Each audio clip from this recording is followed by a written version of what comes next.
Welcome to this month's episode of Relaunch My Life Radio. And in my podcast, I follow the simple format of my Dream Life Diary, which is an ode to my very first ever blog that I started over 10 years ago now. The Dream section of my podcast each month provides a little update from my life and some lessons that I've been learning along the way. In the Life section, I share a mindset tool with you or a tip to support and help you in your life. And in the Diary section, I share with you some simple and practical journaling prompts to direct your thinking and support you in your journey in life for the month ahead. And this month, I really want to talk about this idea of purpose anxiety, because I see so many women stuck in the cycle of trying to have everything figured out, only to feel more lost than ever. So if you ever feel like you should be more ahead than you are, or you keep questioning if you're on the right path, or if you just sort of feel like you struggle to slow down and enjoy your life, if that's you, you're not alone, and today's episode is just going to help you breathe a little easier. So let's dive in first of all to the Dream section, an update from my life. And it's been a big few months, honestly.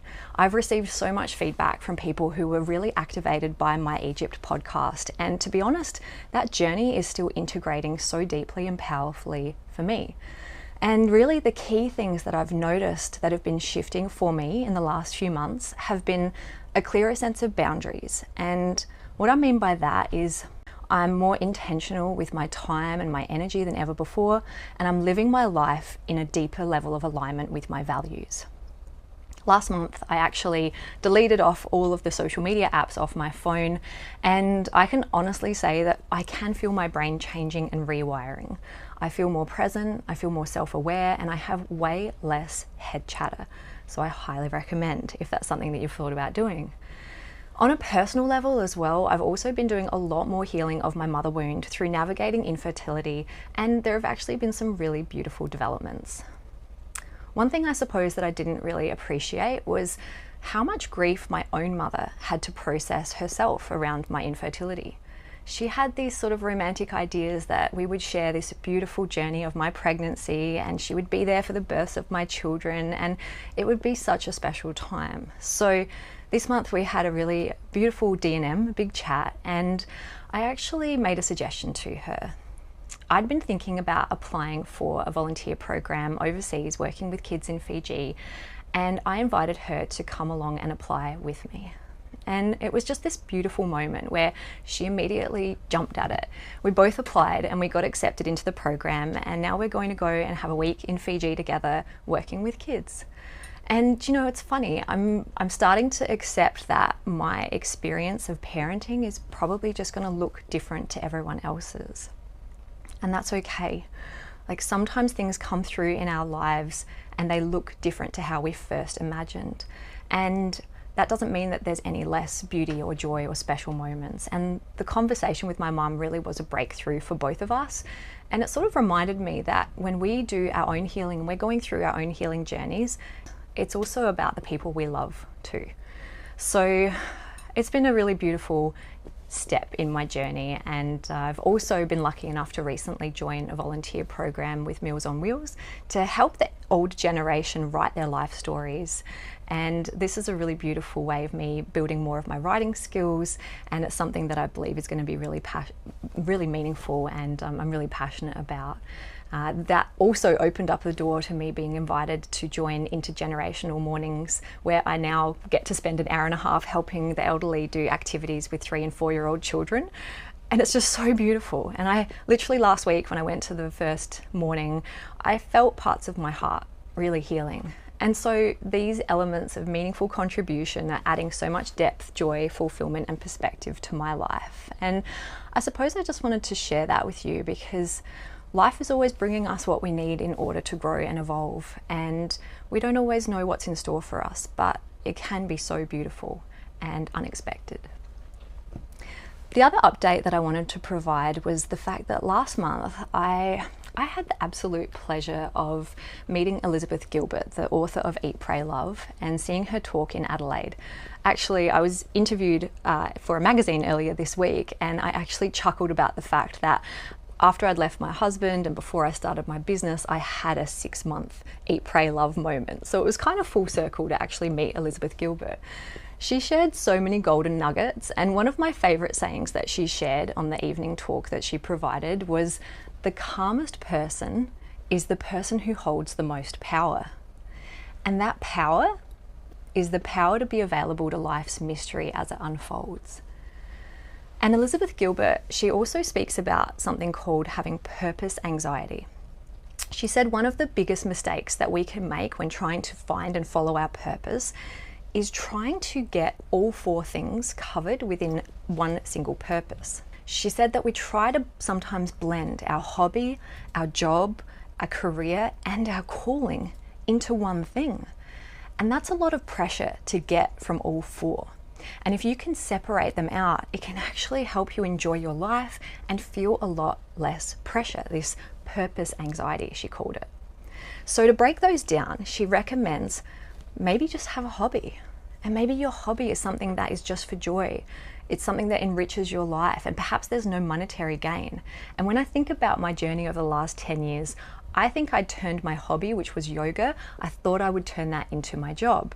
And I kind of ruined the hobby in the process. And I don't know if you've ever had that experience where you're so passionate and enjoying something so much that then you think that it needs to be your job, and it sort of takes away the enjoyment of it. So she recommends keep your hobby just as a hobby, just for joy.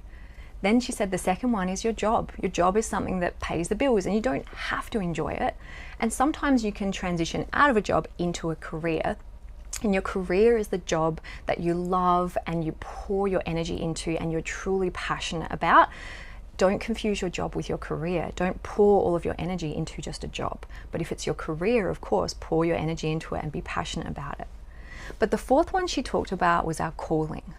And our calling is the one that is sacred. She said that if you have a calling, you'll know. And it doesn't have to be monetized, but you know what it is because it's when you feel close to God. And this was a really beautiful distinction, I think, because letting go of that idea of having this purpose anxiety of, I have to find my purpose and everything that I do that I make money from has to be deeply meaningful and fulfilling. Sometimes being so focused on living your purpose, you can miss the whole point of enjoying your life, those small moments. And I think it's a really great reminder to take a breath, to zoom out, and to look at the bigger picture and stop trying to put so much pressure on yourself to get all of these 4 things in one, and perhaps consider what would happen if you gave yourself permission to separate them out a little. So that's the update on the dream section, my life update. Now let's turn towards you. And in the life section, I share a mindset tool or tip. And on the subject of anxiety, now that I've been talking about purpose anxiety, I was looking back on my statistics, and my podcast episode titled, I think it's number 58, Tips on Overcoming Anxiety, is actually one of my highest ever rated.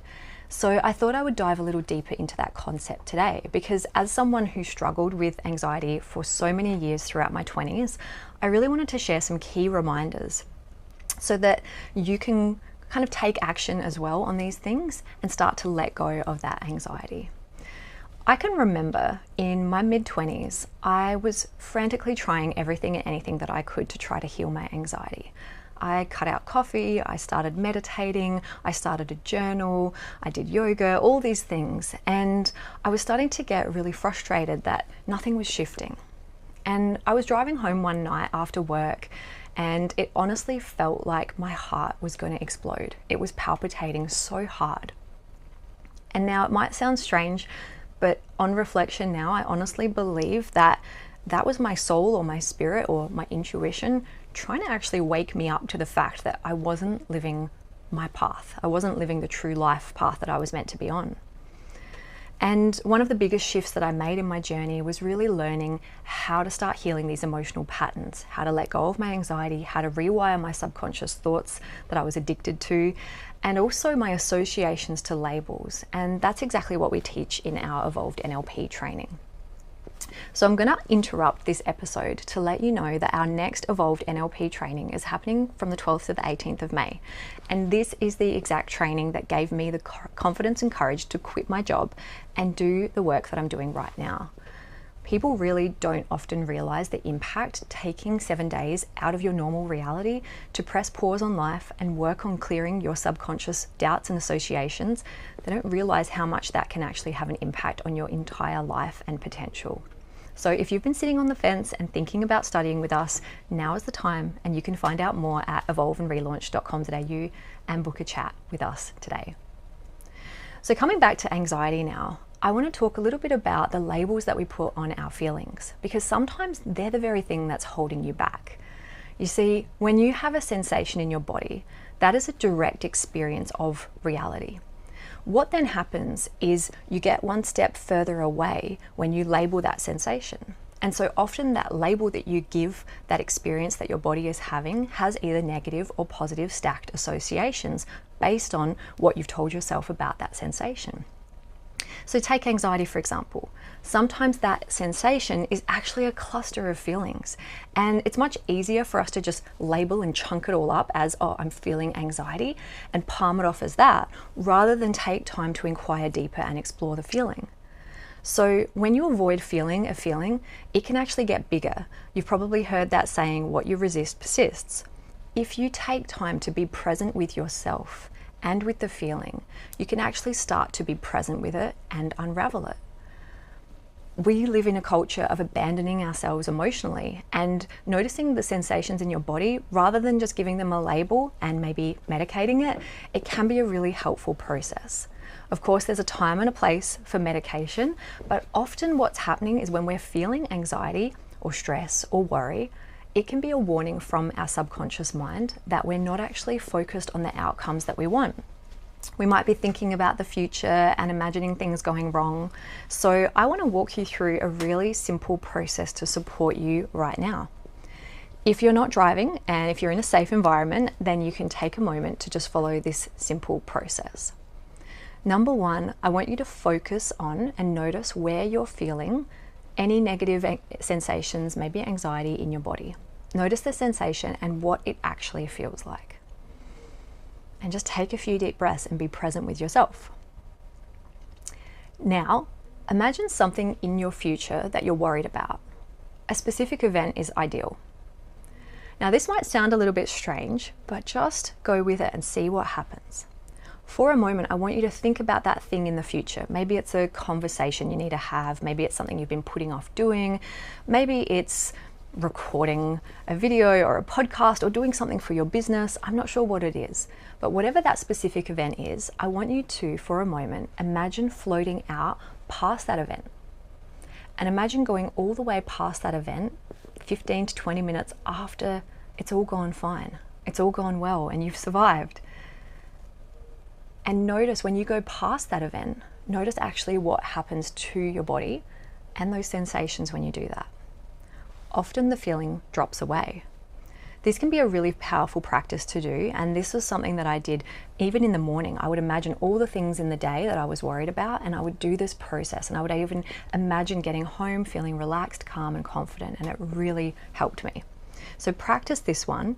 The other quick tool, and it was sort of like more of an in-the-moment quick fix tool that I used constantly when I was younger and healing my anxiety, was simply to take a moment to close your eyes and say to yourself, breathe in calm and breathe out worry. And just repeat that for 60 seconds. It's amazing how a simple self-hypnosis process like this with your breath can make such a massive difference, because all your thoughts and your self-talk are influencing the way you feel, and most people's inner dialogue is not conducive to a relaxed and calm nervous system. So always remember, your psychology influences your physiology, and your physiology influences your psychology. So just that simple process is going to help entrain your mind and your body to know that you're safe and know that you're in control. Because I know what it's like. Sometimes when you are experiencing those symptoms of anxiety, it feels like you're not in the driver's seat of your mind and body, but I'm here to remind you that you absolutely are. I believe whatever challenge you're experiencing right now in your life is your medicine for your growth. And most people try to medicate away that medicine. So are you getting the medicine that life is bringing you right now? It doesn't always taste good, but you can ask yourself, what is this challenge here to teach me? Or what is the medicine in this for me? So let's move on now to the diary section. And this is where I give you some practical journaling prompts to support you to gain clarity and focus for the month ahead. And this month I decided to invite you to dive into the questions from my book in the 5 Keys to Fulfillment. So this is from Relaunch My Life, where I walk you through ways to help you create more fulfillment in your life. So there's actually 5 questions this month. The first one is around the first key to fulfillment, which is your vitality. And just like Maslow's hierarchy of needs, your health and vitality is the basis for everything you do. Your energy is where every other element of your fulfillment flows from. So the first question I want you to reflect on this month is, how would you rate your health and vitality right now out of 10? Give yourself a score, don't overthink it. And then what is one thing that you could do today to improve that score? One small thing. Maybe it's just drinking more water. Maybe it's going for a walk. Maybe it is taking the social media apps off or something like that. But really get clear with where's your vitality today out of 10 and what is one simple step that you can take to improve it. I always say all you need to do is take one step each day towards your dreams, and perhaps this first one is just the one that you want to take away today. The second key to fulfillment is victories, and this is really around building your self-worth and self-esteem. So I want you to journal about what is something that you have achieved in the last couple of days that you're really proud of. It can be anything, even something minor is going to start boosting your self-confidence and your self-worth, and that can have a ripple effect into you then taking small actions and small steps in the right direction as well. The third key to fulfillment is around variety and giving yourself a variety of different experiences so that you're not stuck in the same patterns or loops. So I want to ask you a question. Have you been repeating the same things day in, day out? And your journaling prompt for variety is, what is one thing you could do this week that's a little outside your normal comfort zone? Something to add some variety to your life. Is it going to the beach and watching the sunrise at the beach? Is it calling that friend that you've been meaning to connect with for months? Is it trying out a local dance class or a new restaurant? I don't know, but variety is the spice of life, and so maybe it's about getting out of those comfort zones and doing something different. The fourth key to fulfillment, of course, is around your value. And this is really not only around your self-worth, but your values in terms of what is most important to you. So take a moment to journal around what is the most important thing to you in your life right now. And this is a key to your highest value. And you will always live your life in alignment with your highest values. So think about how you just taking a few minutes each day to connect to yourself like this and do some journaling, to listen to this kind of podcast, how does that support that value?